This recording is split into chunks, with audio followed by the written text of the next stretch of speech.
Directed movie அப்படின்னா என்ன அர்த்தம்? இந்த படம் ஆல்ரெடி எடுத்து முடிச்சாச்சு, எடுத்துட்டு இருக்கோன்னு கிடையாது. நல்லா புரிஞ்சுக்கணும். இந்த படம் எந்த படம்? இப்போ நான் வாழ்ந்துட்டு இருக்கிற என் படம், நீங்கள் வாழ்ந்துட்டு இருக்க உங்கள் படம். இப்போ என்னுடைய வாழ்க்கையில் ஒரு 25 நிமிஷத்துக்கு முன்னாடி நான் ஒரு காரில் ட்ராவல் பண்ணி வந்துட்டு இருந்தேன். அந்த சீன் என்னுடைய விதியிலே எழுதப்பட்டிருக்கு, அதனால அந்த கார் வருது. பிஎம்டபிள்யூன்னு எழுதியிருந்தாங்கன்னா பிஎம்டபிள்யூ தான் வரும், பென்ஸோ ரேஞ்ச் ரோவரோ வராது. இதை புரிஞ்சுக்கணும். மாருதி 800னா மாருதி 800 தான் வரும். சைக்கிளில் தான் தம்பி இன்னைக்கு இப்போ வரணும் அப்படின்னா நான் பின்னாடி உட்காந்து சைக்கிளில் தான் வந்திருப்பேன் நான். இது எழுதப்பட்டது, இதை மாற்றவே முடியாது. மாற்ற முடியாதுன்னா அப்போ நான் கஷ்டப்பட்டுக்கிட்டே இருக்கணுமாங்க? அப்போ என் கஷ்டத்துக்கு ஒரு நிரந்தரமே இல்லையாங்க? அப்போ என் பொண்டாட்டி என்னை திட்டிக்கிட்டே இருப்பாளாங்க? அப்போ என் புருஷன் என்னை இப்படி அடிச்சுக்கிட்டே இருப்பாராங்க? என் பிள்ளைங்களால எனக்கு இப்படி டார்ச்சர் வந்துக்கிட்டே இருக்குமாங்க? இப்போ நல்லா புரிஞ்சுக்கணும். பெரிய சீக்ரெட் சொல்லித்தரேன். கதை, திரைக்கதை, வசனம், இயக்கம் என்ற அனைத்தையும் இறைவன் எழுதிவிட்டான். இறைவன் ஏன் எழுதினான்? அடுத்த கேள்வி. காலையில் 9 மணிக்கு பால்காரங்க 2 டோர் இருந்தாலும் கொல்லப்பக்க கதவுல இருக்கக்கூடிய டோரை தான் தட்டி எழுப்பி உங்களுக்கு 2 கொட்டாவினா 2 கொட்டாவி விடுவீங்க, 1 கொட்டாவினா 1 கொட்டாவி விடுவீங்க. டீப் லெவலில் ப்ரோக்ராம் பண்ணியிருக்கான் இறைவன். எப்படி ப்ரோக்ராம் பண்ணியிருக்கான்? டீப் கோர் லெவலில் ப்ரோக்ராம் பண்ணியிருக்கான். அந்த 2 கொட்டாயை விட்டுட்டு முதல்ல லெஃப்ட் கால் எடுத்து வைக்கிறீங்களா, முதல்ல ரைட் காலை எடுத்து வைக்கிறீங்களா, முன்னாடி நடக்கணுமா பின்னாடி நடக்கணுமா, ரைட்டு நடக்கணுமா, யூட்டன் பண்ணி போகணுமா, ஸ்ட்ரைட்டாக போகணுமா, போன உடனே தாப்பால முதல்ல திறக்கிறீங்களா, இல்லை கீழே ஓப்பன் பண்ணியிருக்கக்கூடிய அந்த டோரினுடைய அந்த நாபை திறக்கிறீங்களா? அனைத்தும் எழுதப்பட்டது. நம்ப முடியுதா? திறந்த உடனே ஐயா வணக்கம்னு அவன் சொல்கிறானா, இல்லை அம்மா வணக்கம்னு சொல்கிறானா, யோ என்னையா இவ்வளோ லேட்டுன்னு சொல்கிறானா? இதுவும் எழுதப்பட்டது. நம்ப முடியுதா? அடுத்து பால் கொண்டு வந்திருக்கங்க, பால் ஊற்ற போகிறேங்க அப்படின்னு சொல்லும்போது அந்த பாலை நீங்கள் எந்த பாத்திரத்தில் போய் வாங்க போகிறீங்கன்றது எழுதப்பட்டது. நம்ப முடியுதா? அந்த பாத்திரத்தை வாங்கி லெஃப்ட் சைடில் இருக்கக்கூடிய டேபிளில் வைக்க போகிறீங்களா, ரைட் சைடில் இருக்கக்கூடிய டேபிளில் வைக்க போகிறீங்களா, முன்னாடி வைக்க போகிறீங்களா, பின்னாடி வைக்க போகிறீங்களா, இல்லை கொண்டு போய் ஃப்ரிட்ஜில் வைக்க போகிறீங்களா, இல்லை ஓப்பன் பண்ணி தட்டி எதுவும் மூடாமல் கிச்சனில் வைக்க போகிறீங்களா? இதுவும் எழுதப்பட்டது.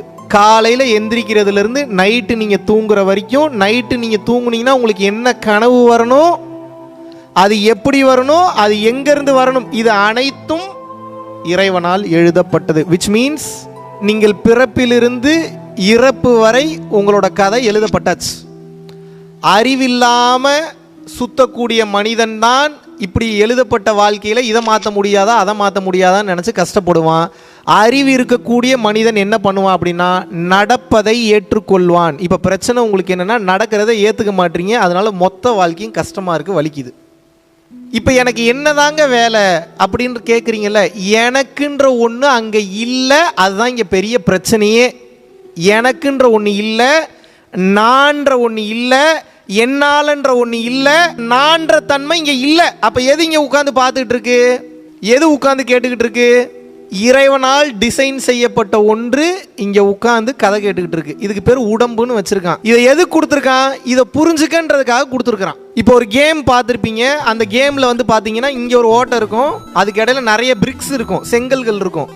ஒரு பொம்மை அதுக்குள்ளே வரும், அந்த பொம்மை அதுக்குள்ளே வரும், இப்படி வரும், அப்படி வரும், அப்படி போகும், இப்படி போகும்.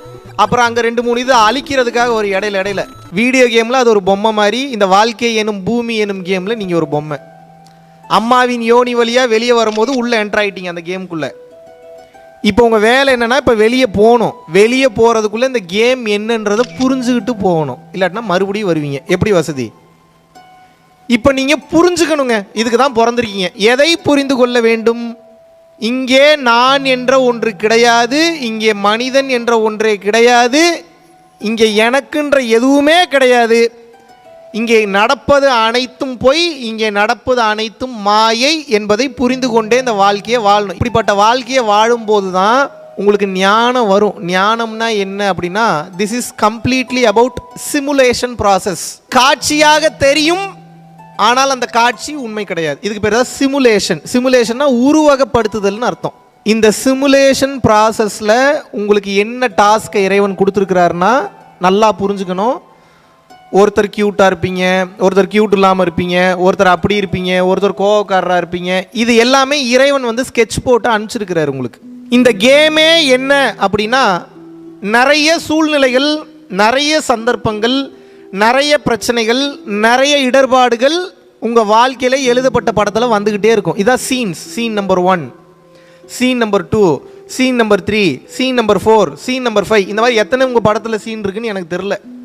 ஆனால் நிறைய சீன் இருக்குது. ஆனால் இந்த சீனில் நிறைய கேரக்டர்ஸ் வந்து பர்ஃபார்ம் பண்ணிட்டு போவாங்க. ஒவ்வொருத்தரும் ஒவ்வொன்றும் பண்ணிட்டு போவான். ஒருத்தன் நல்லதை சொல்லுவான், ஒருத்தன் கெட்டதை சொல்லுவான், ஒருத்தன் பிரச்சனை பண்ணுவான், ஒருத்தன் பிரச்சனையை முடிப்பான், ஒருத்தன் ஏமாற்றுவான், ஒருத்தன் திருடுவான், ஒருத்தன் துரோகம் பண்ணுவான், ஒருத்தன் சீன் போட்டுட்டு போவான், ஒருத்தன் பில்டப் பண்ணுவான். இப்போ ஏகப்பட்ட கேரக்டர்ஸ் இப்படி ஏகப்பட்ட முறையில் வந்து உங்கள் முன்னாடி பர்ஃபார்ம் பண்ணிக்கிட்டே இருக்கும். இதோட வேலை என்ன? பெர்ஃபார்ம் பண்ணுறது. உங்கள் முன்னாடி பெர்ஃபார்ம் பண்ணிக்கிட்டே இருக்கும். பெர்ஃபார்ம் பண்ணும்போது நீங்கள் ஒரே ஒரு விஷயத்தை மட்டும் ஆழமாக புரிஞ்சுக்கணும். அதை மறந்துட்டீங்கன்னா வலிக்கும். அது எப்பெல்லாம் உங்களுக்கு வலிக்குதோ அப்பெல்லாம் நீங்கள் கர்மாவை சேர்க்குறீங்கன்னு அர்த்தம். கர்மாவை சேர்க்குறீங்கன்னா என்ன? புரிதல் இல்லாமல் வாழக்கூடிய ஒவ்வொரு நிமிடமும் உங்களுக்கு அடுத்த பிறவியை கொடுத்துக்கிட்டே இருக்குங்க. இவ்வளோதாங்க கான்செப்ட். எந்த புரிதல்ப்பா எனக்கு வரணும்? எனக்கு ஒரு கஷ்டம் வருதுன்னா எழுதப்பட்டிருக்கும் போலன்னு ஏற்றுக்கணும். ஏற்றுக்கிறதுனா எப்படி? மனசு ஏற்றுக்கணும், உள்ள ஏற்றுக்கணும். வெளியே என்ன பண்ணணும்? அந்த பிரச்சனை வராமல் இருக்கிறதுக்கு உண்டான விஷயத்தை என் அறிவை பயன்படுத்தி அறம் சார்ந்த வழியில் நான் செய்யணும். உள்ள வெளியேன்னு பிரிச்சுருங்க.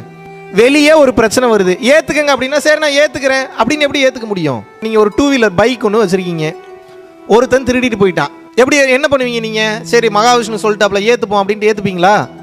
உள்ளே ஏற்றுக்கணும். வெளியே போய் போலீஸில் கம்ப்ளைண்ட் பண்ணணும். ஏன் பண்ணணும்? அந்த பைக்கில் வேற எவனா தப்பான பொருளை ஏதாவது கடத்திட்டு போயிட்டான்னா நாளைக்கு நீங்கள் உள்ளே போயிடுவீங்க. கரெக்டாக இல்லையா? அப்போ என்ன பண்ணணும்? உள்ளே ஏற்றுக்கணும். அப்போ தான் வலிக்காது. ஒரு பைக் வந்து திருடப்பட்டுருச்சு, திருடப்பட்டதை மனசு ஏற்றுக்கணும். திருடப்படணும்னு விதி போல அப்படின்னு சொல்லி மனசு ஏற்றுக்குச்சு. அடுத்த செகண்ட் அந்த வலி போயிடும். இறைவன் எதை செய்தாலும் ஒரு காரணத்திற்காக செய்வான். ஏற்றுக்கிட்டேன்னு உள்ளுக்குள்ளே வலிக்குமா? ஐயோ எத்தனை வருஷம் கஷ்டப்பட்டு இந்த பைக்கை வாங்கினேன், ஒவ்வொரு ரூபாயா சேர்த்து வச்சனே, ராவும் பகலும் கஷ்டப்பட்டு உழைச்சனேன்னு சொல்லி ஃபீல் பண்ண வலிக்குமா? இனிக்குமா? ரொம்ப வலிக்கும். உயிரே போயிடும் ஒரு கட்டத்தில். என்னடா பைக், ஒரு பைக்கு மேலே இருக்கக்கூடிய அட்டாச்மெண்ட் உங்கள் உயிரை எடுத்துரும். இப்படி போயிடுச்சு, அப்படி போயிடுச்சு, நிம்மதியாக தூங்க முடியாது, சாப்பிட முடியாது, அந்த அட்டாச்மெண்ட் உங்கள் உயிரை எடுத்துரும். அப்போ என்ன பண்ணணும்? உள்ளே ஏற்றுக்கணும். வெளியே என்ன பண்ணணும்? அந்த பிரச்சனையிலேருந்து வெளியில் வர்றதுக்கு உண்டான விஷயம் என்னென்ன பண்ணணுமோ அதெல்லாம் உள்ளுக்குள்ளே பதட்டம் இல்லாமல், வலி வேதனை இல்லாமல், துன்பப்படாமல், துயரப்படாமல், கஷ்டப்படாமல் வெளியே செய்ய வேண்டியதை நீங்கள் செய்ய வேண்டும். இவ்வளோதான். உள்ள வெளியே ரெண்டையும் பிரிச்சுக்குங்க. இந்த கேம் எப்படி பிரிச்சுக்கணும்? உள்ள அகம், வெளியே புறம். உள்ளுக்குள்ளே டக்கு டக்குன்னு ஏற்றுக்கணும் எல்லாத்தையும், இல்லாட்டினா ரொம்ப வலிக்கும். இங்கே பிரச்சனையே என்னென்னா ஏற்றுக்க மாட்டீங்க, அதனால் வலிக்குது. கேமே என்னென்னா உங்களுக்கு இப்போ உங்களோட படத்தில் பிறப்பிலிருந்து இறப்பு வரைக்கும் ஒரு 5500 சீன் இறைவன் எழுதியிருக்கிறாருன்னு வச்சுப்போம். இந்த 5500 சீனில் உங்களோட பொறுமையை டெஸ்ட் பண்ணுறதான் இறைவனுடைய வேலையே. இவன் சும்மா இருக்கானா, பிரச்சனை பண்ணுறானா, அமைதியாக போகிறானா, ஏற்றுக்கிறானா, இல்லாட்டினா வந்து யாரையாவது குறை சொல்கிறானா, இல்லாட்டினா மற்றவனை குறை சொல்கிறானா, அவனையே குறை சொல்கிறானா. இறைவனுக்கு வேலையே என்ன அப்படின்னா ஏகப்பட்ட சீன் எழுதி அதில் உங்களோட அகங்காரத்தை டோட்டலாக அழிக்கணும், டோட்டலாக சுக்குநூறாக உடைக்கணும், டோட்டலாக டெஸ்ட்ராய்